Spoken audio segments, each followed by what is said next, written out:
গত 4-5 দিনে বাংলাদেশের হট টপিকগুলোর মধ্যে একটা হলো রিপন ভিডিও, মানে রিপন মিয়ার কথা বলছি।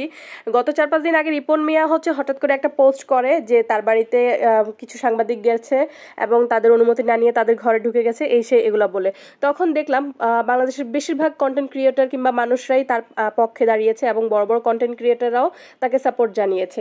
এর পরের দিনে যখন ওই নিউজ চ্যানেলের নিউজটা প্রকাশ পেল, তখন নাটকীয়ভাবে সবাই রিপন মিয়ার বিপক্ষে চলে গেল। তারপরে রাত্রেবেলা রিপন মিয়া একটা ভিডিও আপলোড দিল যে তার মাকে জড়িয়ে ধরে কান্না করছে, সেটা নিয়েও মানুষ হাসাহাসি করলো। আমার আবার একটা বদভ্যাস হচ্ছে, আমি কখনো এক পক্ষের কোনো কিছু জেনে কোনো কিছু মন্তব্য করি না, কিংবা নর্মালি আমি সোশ্যাল মিডিয়ার কোনো টপিক নিয়ে কখনো কথা বলতে পছন্দ করি না, আমার ভালো লাগে না।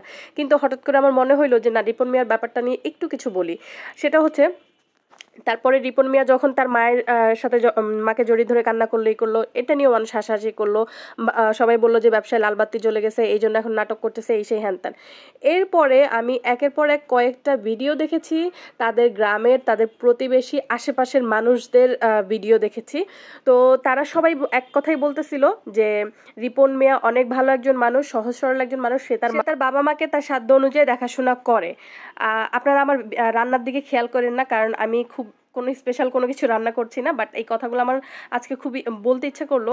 আপনাদের যদি ভালো লাগে অবশ্যই পুরো ভিডিওটা শুনে যাবেন। তো এরপরে গিয়া দেখলাম রিপন মিয়ার একটা ছোট বোন আছে, সেও গিয়া বলতেছিল যে না, আমার ভাই অনেক ভালো, এই সে হ্যানত্যান। কিন্তু আমার কথা হচ্ছে, ভাই আপনারা যে এক পক্ষে ওনার মায়ের বক্তব্য শুনে, বাবার বক্তব্য শুনে আপনারা সবাই জাজমেন্টে চলে গেলেন, আপনারা বিচার করে ফেললেন একপাক্ষিকভাবে, এইটা কতটুকু যৌক্তিক? কারণ গ্রামে আমরা অনেক মানুষই জানি, বেশিরভাগ মানুষই জানবো, গ্রামে কিছু বাবা মা থাকে, সব বাবা মা না, কিছু বাবা মা থাকে, তাদের একটু 19 থেকে 20 হইলে কিংবা আশেপাশের মানুষের কান পড়া শুনে তারা ছেলেদের নামে উল্টাপাল্টা কথা বলতেও দ্বিধা করে না। তো এরপরে দেখলাম একজন হোস্টের একটা অনুষ্ঠানে আসলো, ওখানে এসে রিপন মিয়ার মা, রিপন মিয়ার স্ত্রী সবাই আসলো, কথা বললো। তারপরে রিপন মিয়ার মা বললো যে আমি মানুষের প্ররোচনা পড়ে আমার ছেলের এই করছি। আসলে প্ররোচনায় হোক কিংবা ওনাদের স্বভাব সুলভভাবেই হোক, যেটাই হোক, এই যে তারা তাদের দিকটা ক্লিয়ার করলো। এখন যারা রিপন মিয়াকে খারাপ ভালো বললেন, তারা কি বলবেন? আমাদের সমাজে কয়জন বাবা মাকে পরিপূর্ণভাবে দেখে? রিপন মিয়া তো নিজেই স্বীকার করে যে সে একজন অশিক্ষিত, সে অনেক কিছু জানে না, সে অনেক কিছু বুঝে না, অনেক কিছুই বলে। তো যারা শিক্ষিত, আমাদের সমাজে তো এমন অনেক অনেক মানুষ আছে যারা অনেক শিক্ষিত, উচ্চ লেভেলের মানুষ, তারাও তো তাদের বাবা মাকে দেখে না।